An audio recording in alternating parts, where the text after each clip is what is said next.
আদালতের নির্দেশে রায়গঞ্জের একটি ক্লাব খুলে দিল পুলিশ। গত 15ই ফেব্রুয়ারি রায়গঞ্জ থানার পুলিশ কোনো রকম কারণ ছাড়াই ওই ক্লাবটি সিল করে দিয়েছিল। ক্লাব কর্তৃপক্ষ পুলিশের এই হঠকারী সিদ্ধান্তের বিরুদ্ধে উত্তর দিনাজপুর জেলা আদালতে দ্বারস্থ হয়। ক্লাব খুলে দিয়ে স্বাভাবিক কাজকর্ম চালানোর নির্দেশ দেয় জেলা আদালতের বিচারক। আদালতের নির্দেশেই আজ ক্লাবের সিল খুলে দেয় পুলিশ। ক্লাব সদস্যের অভিযোগ, ভোটের মুখে শাসক দলকে কালিমা লিপ্ত করতেই তাদের ক্লাবঘর বন্ধ করে দিয়েছিল। আদালতের নির্দেশে ক্লাবঘর খুলে দেওয়ায় তারা খুশি। আপনাদের আরো একবার জানিয়ে রাখি, আদালতের নির্দেশে রায়গঞ্জের একটি ক্লাব খুলে দিল পুলিশ। গত 15ই ফেব্রুয়ারি রায়গঞ্জ থানার পুলিশ কোনো রকম কারণ ছাড়াই ওই ক্লাবটি সিল করে দিয়েছিল।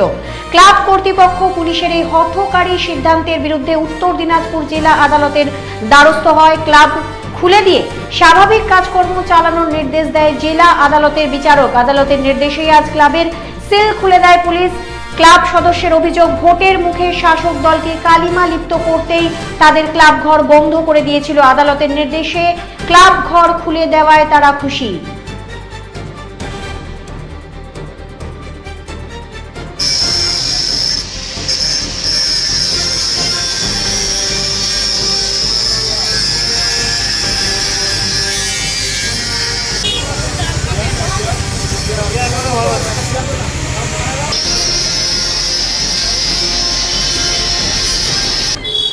পুলিশ কি কারণে তালা মারিছিল বা সিল করছিল আমাদের জানা নেই। আমরা তখন জিজ্ঞাসা করেছিলাম, আপনি কেন সিল করতে তালা মারছেন কেন? বললো আমি জানি না, কুকুরমল জানে। কুকুরমলকে আমরা বুঝতে পারছি না, কুকুরমলকে লিফট করে 3তলা 4তলায় বলে উঠে ওটাকেই আমরা কুকুরমল বলি। প্রশাসন কি মনে করতে জানি না। তারপরে আমরা কোর্টে যাই, কোর্টে আমরা আইনের তরফ হই, কোর্ট অর্ডারে আজকে পুলিশ প্রশাসন আমাদের গ্রেপ্তার করতে আসছে। আমাদের মানে জয়, পুলিশ প্রশাসন জবরদস্তিতে লোকজনকে খারাপ করবে সেটা প্রমাণ হলো ক্লাব। ক্লাবটাকে তালা মারার কোনো যুক্তি বাড়ায়, কেন যে তালা মারলো কাগজ দেয় কিছু নেই, আসে আইনগত আইনের সাহায্যে ওরা তালাটা মেরে চলে গেল। কোনো রকম আমাদের নোটিশ দেয়নি, কিছু দেয়নি। কেউ কি তালা মারতে পারে? আপনার কোনো তালা মারা যায় কি হিসেবে? এটা অন্যায় করছিল। হ্যাঁ, 7 দিনের কিন্তু 7 দিন নোটিশ দিয়ে 7 দিনের মধ্যে রায়গঞ্জ থানাকে তুলে দিচ্ছে। 7 দিন আগে চলে যাবে, অনার কিন্তু 100 টাকা। এই ক্লাব গত ফেব্রুয়ারি মাসের 7 তারিখ নাগাদ রায়গঞ্জ থানা এসে আননেসেসারিভাবে লক করে দিয়ে গেছিল। কি কারণ ওনাদের পক্ষ থেকে বলা হয়েছিল ক্লাবে নাকি মারপিট হয়েছে, কিন্তু পুলিশ তার কোনো প্রমাণ দিতে পারেনি এবং ক্লাব তারা সিল করে দিয়ে যায়। পরবর্তীতে আমরা ক্লাব কর্তৃপক্ষ, আমাদের ক্লাবের ক্যাশিয়ার বিশ্বজিৎ সাহা রায়গঞ্জ জেলা আদালতে দ্বারস্থ হয় এবং জেলা আদালতের মাননীয় জজ সাহেব একটি রায় প্রকাশ করেন। সেই রায়ে বলা হয় যে এই রায়ে 7 দিনের মধ্যে ক্লাবের সিল খুলে দিতে হবে এবং ক্লাব কর্তৃপক্ষকে পুলিশকে সেই ক্লাব বুঝিয়ে দিতে হবে। সেই মোতাবেক আজকে ক্লাবটি খোলা হলো। পুলিশ এসে কি করলো? পুলিশ এসে ওরাই সিল করেছিল, ওরাই কাটলো, কেটে নিয়ে আমাদের ক্লাবের ক্যাশিয়ারের হাতে ক্লাবটিকে বুঝিয়ে দিয়ে গেল।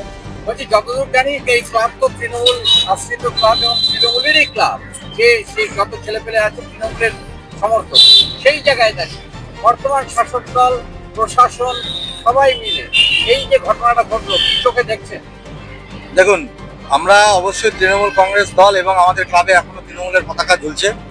আমরা শাসক দলের ক্লাব আমাদের, কিন্তু পুলিশ কেন এটা করলো এটা আমাদের জানা নেই। পুলিশকে প্রশ্ন করা হয়েছিল, পুলিশ বলেছিল যে আমাদের উপর মহল থেকে অর্ডার আছে।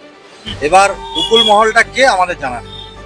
সেই জন্য আমরা উপর মহলে আদালতে দ্বারস্থ হয়েছি, কারণ আইন তো সবার জন্য এক। আর পুলিশকে সামনাসামনি তো আমরা জবাব দিতে পারিনি, তাই আমরা আদালতে দ্বারস্থ হয়েছি। আদালত থেকে যে রায় দিয়েছে সেই রায়কে মান্যতা দিয়ে আজকে পুলিশ আমাদের ক্লাব খুলে দিল। মানে আপনারা এক কথায় উপর মহল নিয়ে দুবিধায় আছেন যে উপর মহলটা কে? অবশ্যই পুলিশ আমাদেরকে পরিষ্কার যেহেতু করেনি, তো আমরা ভগবান নই যে আমরা জানবো উপর মহলটা কে। পুলিশও বলেছে আমাদের উপর মহল থেকে চাপ আছে, তখন আমরা আর উপর মহলে গেলাম না, আমরা ডাইরেক্ট কোর্টে গেলাম। এক কথায় বলাই যায়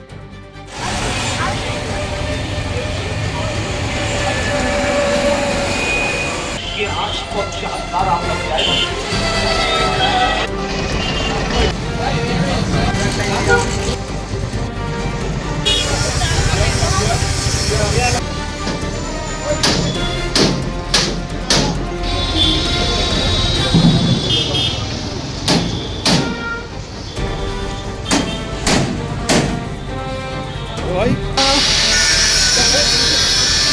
কি মারেন কেন কর্তা? কে বলে বড় মাছের স্বাস্থ্য দেখে শরীর খারাপ লাগে বুঝি? কি বলে আরে মাছেরা বলছে এবার থেকে আপনার মাছেদেরও দিন কল্যাণীস প্রিমিয়াম ফ্লোটিং ফিশ ফিড। ভাসমানে খাদ্য আনে লক্ষ্মী মোদের ঘরে জলকে ছলাৎ ছলাৎ। ঘরের লক্ষ্মী আজই ঘরে আনো। কল্যাণীস প্রিমিয়াম ফ্লোটিং ফিশ ফিড। ভাসমান খাদ্য।